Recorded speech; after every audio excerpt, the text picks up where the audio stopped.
नमस्कार, बहुत स्वागत है आपका। विस्तार न्यूज देख रहे हैं आप और मैं हूं आपके साथ सुमित शर्मा। रायपुर से खबर है, जहां शराब घोटाले में कारोबारी होटल व्यवसायी त्रिलोक सिंह ढिल्लन के घर पर ईओडब्ल्यू की टीम ने छापामार कार्रवाई की है। बताया जा रहा है कि ईओडब्ल्यू के 1 दर्जन से अधिक अधिकारी त्रिलोक सिंह ढिल्लन को पुलिस कस्टडी में लेकर उसके घर पहुंचे और दस्तावेजों की भी जांच शुरू कर दी।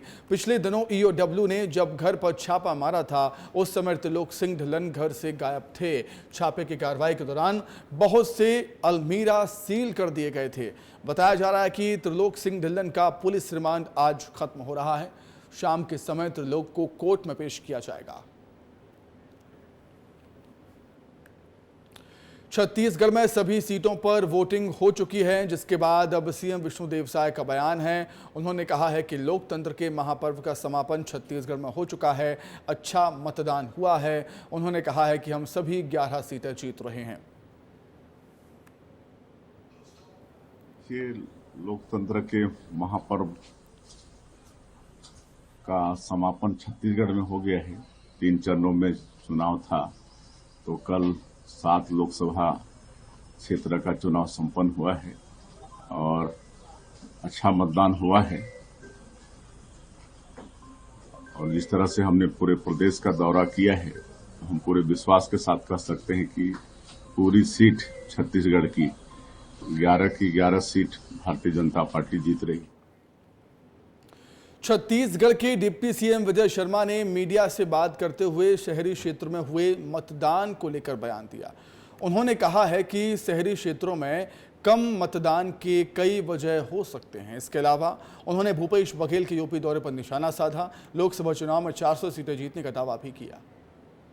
गाँव में तो उत्सव के जैसा होता है, जो चुनाव है, मतदान है, उत्सव के जैसा होता है।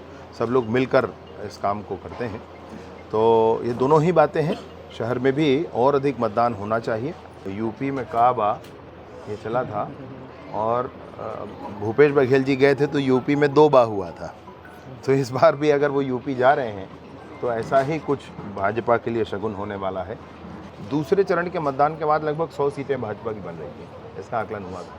कल पार्टी कार्यालय में सर्वे भी किया गया था और आज शाम तक शायद कुछ और निर्णय आएगा इसमें। अच्छी संख्या के साथ भाजपा का एनडीए जो है वो 400 पार जाने वाला है। लोकसभा चुनाव को लेकर मध्य प्रदेश के मालवांचल की सीटों पर चौथे चरण यानी 13 मई को वोटिंग है। मध्य प्रदेश के मुख्यमंत्री डॉक्टर मोहन यादव मंदसौर सीट पर 2 दिवसीय दौरे पर हैं। आज सीएम मोहन यादव ने कांग्रेस और केजरीवाल पर जमकर निशाना साधा। कि उनके 2 मंत्रियों में मुकदमे बने तो सत्येंद्र जैन या सिसोदिया, उनसे इस्तीफे लिए। किसने लिए? उनसे क्यों लिए साहब? वो भी अंदर से सरकार का हिस्सा बनते। या तो वो गलत या आप गलत। आप बताओ गलत कौन? और हाई कोर्ट से सुप्रीम कोर्ट तक सब कुछ यात्रा कर गया है। 4 नाम पूरे हो रहे हैं। बेटा, बहन, माँ, तीनों जमानत। और जब उनसे कहते कि साहब आपका घमंडिया गठबंधन, हमको घमंडिया क्यों कहते हो? अरे घमंडिया इसलिए कहते हैं कि जब तक पूरे देश में कोई पे भी मुकदमा बन जाए और आप उसको कोर्ट में चालान के बिना भी जेल में डाल दो तो आपको कोई कुछ नहीं कह सकता।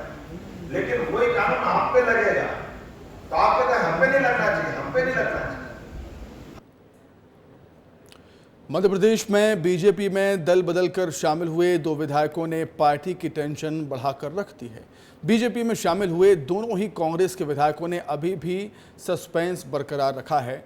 हम बात कर रहे हैं विजयपुर विधायक रामनिवास रावत और बीना से निर्मला सप्रे की, जिन्होंने हाथ का साथ छोड़ बीजेपी का दामन तो थामा, लेकिन अभी भी दोनों ने विधायक पद से इस्तीफा नहीं दिया। बता दें कि दोनों ही विधायक पिछले दिनों कांग्रेस छोड़ बीजेपी में शामिल हुए थे।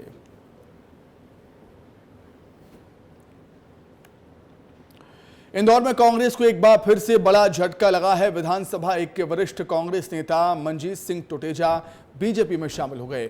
मंत्री कैलाश विजयवर्गीय ने उन्हें बीजेपी ज्वाइन कराई है और इस दौरान मंत्री कैलाश विजयवर्गीय ने कहा कि टुटेजा हमेशा मेरी आंख में चुभते थे कि इतना बढ़िया व्यक्ति गलत जगह पर क्यों है। मंगलवार रात आयोजित कार्यकर्ता सम्मेलन में टुटेजा को बीजेपी में शामिल करवाया गया है।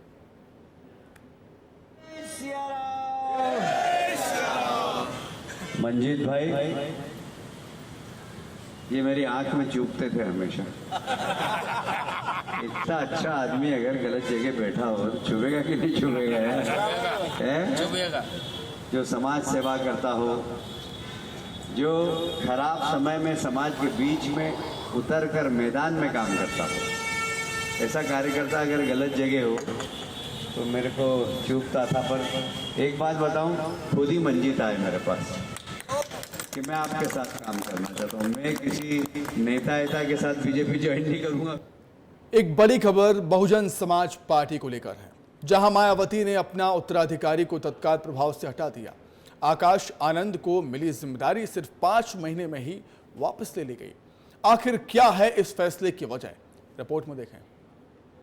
पिछले साल दिसंबर में ही मायावती ने अपने भतीजे आकाश आनंद को अपना उत्तराधिकारी घोषित करते हुए बीएसपी का नेशनल कोऑर्डिनेटर बनाया था, लेकिन महज 5 महीने के भीतर ही मायावती को अपना यह फैसला वापस लेना पड़ा।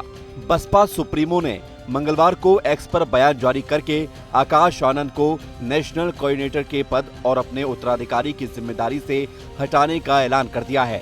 हालांकि उन्होंने आकाश आनंद के पिता और अपने भाई आनंद कुमार को पार्टी व मूवमेंट के हित में पहले की तरह ही अपनी जिम्मेदारी निभाते रहने की बात भी कही है।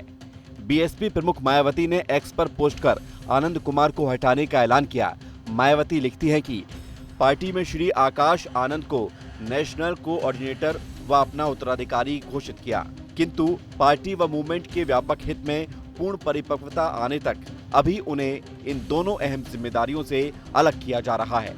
माना जा रहा है कि आकाश आनंद ने जिस तरह से सीतापुर में बीजेपी सरकार को आतंक की सरकार करार दिया था, जिसके बाद उन पर एफआईआर भी दर्ज की गई थी। इसके अलावा 2-3 जगहों पर बयान देते वक्त वो इतने उत्तेजित हो गए कि उनके मुंह से अपशब्द भी निकल गए। आकाश आनंद की यही गलतियां अब उन पर भारी पड़ी हैं और अगर मायावती की लिखी बातों को और ज्यादा डिकोड किया जाए तो उन्होंने सीधे सीधे आकाश आनंद को अपरिपक्व बता दिया है। ब्यूरो रिपोर्ट, विस्तार न्यूज।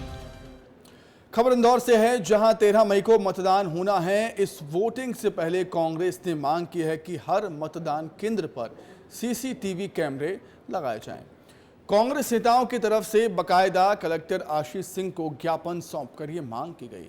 चुनाव आयोग के निर्देश पर संवेदनशील मतदान केंद्रों पर सीसीटीवी कैमरे लगाए जा रहे हैं, लेकिन सामान्य मतदान केंद्रों पर कैमरे नहीं लगाए जा रहे। ऐसे में इंदौर कांग्रेस ने मांग की है कि प्रशासन सभी मतदान केंद्रों पर सीसीटीवी कैमरा लगाकर सशस्त्र बल तैनात कर मतदान केंद्रों की सुरक्षा के पुख्ता इंतजाम करे। तो कांग्रेस ने कलेक्टर को ज्ञापन सौंपा है। इसको लेकर सिर्फ संवेदनशील केंद्रों पर ही सीसीटीवी कैमरे नहीं होने चाहिए, सामान्य केंद्रों पर भी सीसीटीवी कैमरों का इंतजाम होना चाहिए, सुरक्षा के पुख्ता इंतजाम होना चाहिए सामान्य मतदान केंद्रों पर भी। ऐसी मांग है कांग्रेस पार्टी की। सुरक्षा के कड़े इंतजाम की मांग कांग्रेस पार्टी यहां पर कर रही है और कलेक्टर को एक लेटर लिखा है, ज्ञापन सौंपा है। इसी विषय को लेकर कांग्रेस पार्टी के जो कार्यकर्ता थे वो पहुंचे हुए थे वहां पर। सुरक्षा के कड़े इंतजाम की मांग वो कर रहे हैं कि सिर्फ संवेदनशील केंद्रों में ही सीसीटीवी कैमरे या सुरक्षा के कड़े इंतजाम ना हो, सामान्य केंद्रों पर भी सीसीटीवी कैमरे की व्यवस्था होनी चाहिए और कड़ी सुरक्षा होनी चाहिए। ग्वालियर में तीसरे चरण का मतदान संपन्न होने के बाद ईवीएम मशीनों को कड़ी सुरक्षा के बीच सबसे ऐतिहासिक बिल्डिंग लक्ष्मीबाई कॉलेज में रखा गया, जहां पर पूरी बिल्डिंग को सीसीटीवी कैमरे से लैस कर दिया गया है। इसके साथ ही पूरी बिल्डिंग को 2 लेयर की सुरक्षा के घेरे में रखा गया है। अंदर सीआरपीएफ के जवान तैनात किए गए हैं, तो वहीं बिल्डिंग के बाहर स्थानीय पुलिस बल तैनात रहेगा, जो 24 घंटे निगरानी करेगा। ग्वालियर में तीसरे चरण के मतदान के बाद प्रत्याशियों की किस्मत का फैसला ईवीएम में कैद हो गया है। आप देख सकते हैं कि ग्वालियर की लक्ष्मीबाई कॉलेज है, जहां पर सभी ईवीएम मशीनों को कड़ी सुरक्षा के बीच रखा गया है। सबसे खास बात यह है कि यहाँ पर 2 लेयर की सुरक्षा है। कलेक्टर हैं ग्वालियर की रुचिका सिंह चौहान, वो आई थी और उन्हीं की निगरानी में सभी ईवीएम को तालों में कैद किया गया है। सबसे खास बात यह है कि पूरी बिल्डिंग सीसीटीवी से लैस है।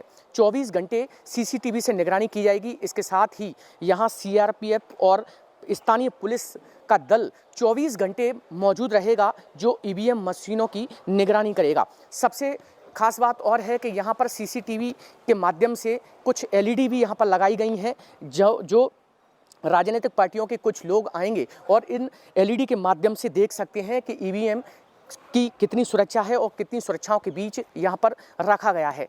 और 4 जून को जब इन प्रत्याशियों की किस्मत का फैसला होगा, उसके बाद तय होगा कि ये ग्वालियर लोकसभा सीट में कौन जीता है। कैमरामैन संजय चंदेल के साथ अनिल गौर, विस्तार न्यूज। तीसरे चरण के चुनाव के बाद अब सपा प्रमुख अखिलेश यादव की बेटी अदिति यादव भी चुनावी मैदान में उतर गई हैं। अदिति यादव ने कन्नौज के नसरापुर में चुनावी चौपाल लगाई और इस दौरान अदिति यादव ने बाबा मुलायम सिंह यादव और मां डिंपल यादव का जिक्र करते हुए सपा सरकार के कामों को गिनाया और अपने पिता अखिलेश यादव के लिए वोट की अपील की। 2003 की समाजवादी सरकार में यहाँ पे मेडिकल कॉलेज स्थापित हुआ और 2012 की सरकार में para medical college, cancer institute, cardiology college, cardiology centre और इंजीनियरिंग कॉलेज स्थापित हुआ। बहुत सारे विकास के योजनाएं यहाँ पे लागू हुई। रायपुर के सेज बहार में स्ट्रांग रूम को सील कर दिया गया है। लोकसभा चुनाव के बाद यहां पर ईवीएम को सीसीटीवी कैमरों की निगरानी में रखा गया है। अब मतगणना के दिन ही यानी 4 जून को स्ट्रांग रूम खुलेंगे। जनप्रतिनिधि और निर्वाचन अधिकारियों की मौजूदगी में स्ट्रांग रूम सील किया गया है। तो प्रत्याशियों की किस्मत ईवीएम में कैद हो चुकी है। स्ट्रांग रूम को सील कर दिया गया है। ये तस्वीरें आपके सामने, और जनप्रतिनिधि अफसरों की मौजूदगी में स्ट्रांग रूम को सील किया गया। 4 जून को आएंगे रिजल्ट। उम्मीदवारों की किस्मत ईवीएम में कैद है अब तो इसी की सुरक्षा को लेकर प्रशासन ने सख्त बंदोबस्त किए हैं। रायपुर में ईवीएम को स्ट्रांग रूम में रखा गया, जिसका जायजा लिया हमारे संवाददाता ने। देखिए, लोकसभा के प्रत्याशियों का भाग्य ईवीएम में कैद हो गया है और ईवीएम को भी स्ट्रांग रूम के अंदर कैद कर दिया गया है। इस तस्वीर को देखिए आप कि यहीं पे रायपुर के तमाम 9 विधानसभाओं के ईवीएम लाए गए हैं, उन्हें स्ट्रांग रूम के अंदर पैक किया गया है, रखा गया है और उसे बाहर से सील कर दिया गया है। 3 लेयर पर 4 जून तक के यहाँ पे सुरक्षा रहने वाली है। 3 लेयर पर यहाँ पे तमाम ईवीएम की सुरक्षा की जाएगी। और एक तस्वीर और देखिए आप कि ये तमाम पूरे क्षेत्र का सीसीटीवी के माध्यम से नज़र रखी जाएगी। इसमें तमाम जो ईवीएम जहां पर रखे गए हैं स्ट्रांग रूम के बाहर, वहां पर स्ट्रांग रूम के अंदर, वहां पर की तस्वीर देखिए आपकी। ये अभनपुर का स्ट्रांग रूम का ये बाहर का सीसीटीवी कैमरा है। ये आरंग के सीसीटीवी कैमरा है, रायपुर ग्रामीण का है। इसके अलावा रायपुर ग्रामीण का दूसरा भाग है, ये आरंग का है, दक्षिण का है। तो कुल मिलाकर तमाम स्ट्रांग रूम के बाहर सीसीटीवी से लैस किया गया है ताकि सीसीटीवी के माध्यम से उस पर नज़र रखी जाए। इसके अलावा पूरे क्षेत्र की निगरानी रखने के लिए यहाँ पर आउटर जो सेज बहार इंजीनियरिंग कॉलेज है उसके आउटर का ये पूरा इलाका है, यहाँ पे भी आप देख सकते हैं कि विभिन्न कैमरों के माध्यम से नज़र रखी जाएगी। इसके अलावा बड़ी संख्या में जवान भी तैनात रहेंगे और 4 जून को सुबह 7 बजे ईवीएम खुलेगा और इसके बाद ये पता लगेगा कि अगला रायपुर का सांसद कौन होगा। तब तक सुरक्षा के घेरे पे ईवीएम रखे गए हैं। कैमरा पर्सन खेमराज के साथ रोहित मिश्रा, विस्तार न्यूज़, रायपुर। वहीं कटनी में कोयले से भरी मालगाड़ी में आग लग गई। कटनी से दमोह कोयला लेकर मालगाड़ी जा रही थी। गांव वालों की मदद से आग को बुझाया गया है। आग बुझने के बाद गाड़ी को आगे रवाना किया गया। तो कोयले से भरी मालगाड़ी में आग लग गई थी। आग लगने के कारण अज्ञात हैं कि आखिर ये आग क्यों लगी थी और स्थानीय लोगों की मदद से आग को बुझाया गया है और आग बुझाने के बाद गाड़ी को वहां से रवाना किया गया।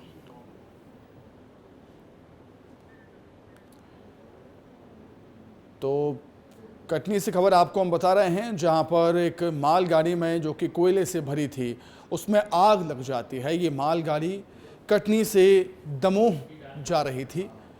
जिसमें कोयला भरा हुआ था।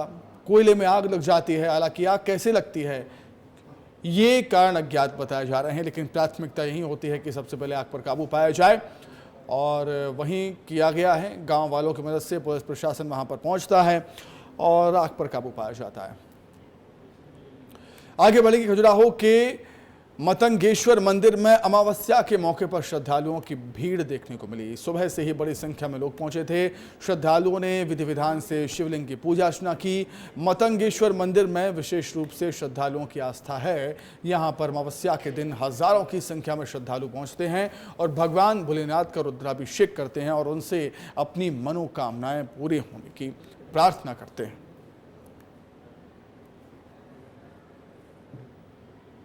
और इसी के साथ ही फिलहाल इस बुलेटिन में इतना ही। खबरें लगातार जारी हैं, देखते रहिए विस्तार न्यूज। नमस्कार।